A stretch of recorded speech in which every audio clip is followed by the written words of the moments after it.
Many people get their expenses wrong when they're filling out their tax return. There's often a massive difference between what you think you can claim and what the tax office actually allows. In this video, I'm going to give you the key tax deductions most sole traders miss, including why that fuel pump is a much bigger trap than you think. So, whilst there's no list, there is a rule to remember. The absolute key main principle and rule for any expense you're hoping to claim on your tax return is that expense needs to be wholly and exclusively for the purposes of your trade, profession, or vocation. Now, on top of this tiny part of tax law, the principle's also been expanded on with a ton of guidance and tax court cases to kind of flesh out what it means with certain expenses. I think to make it easy, you can simplify it down to a question like, if you weren't running this business, would you still have spent the money? If the answer is yes, then it's likely considered dual purpose and you won't be able to claim it. That's where things get blurry.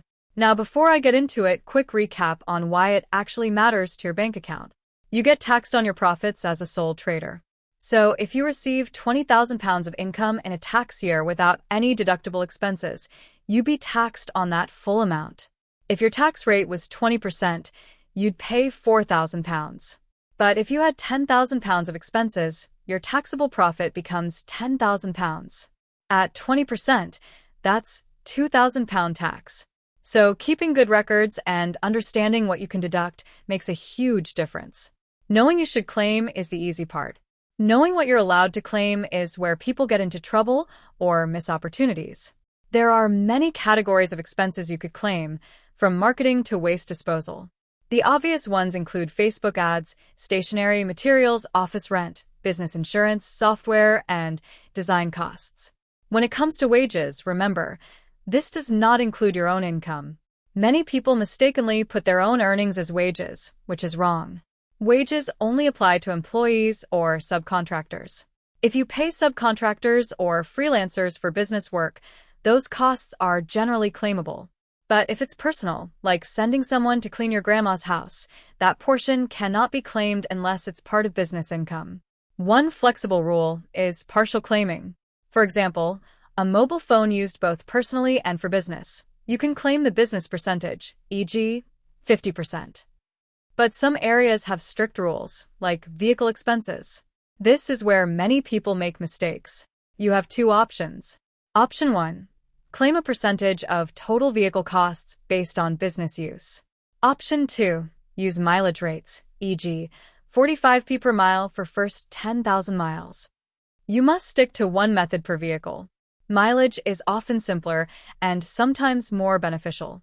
Home office use works similarly.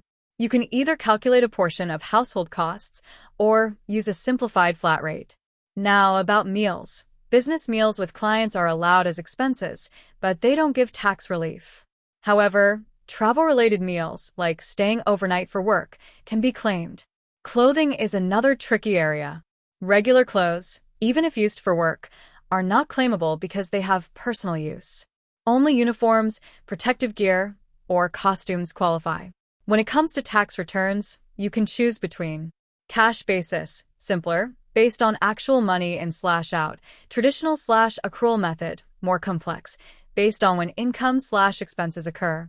Cash basis is easier and now commonly used. But for large purchases like equipment, how you claim them depends on the method you choose. Finally, personal care expenses like grooming, cosmetic work, are usually not claimable, even for influencers or entertainers, because they are considered personal.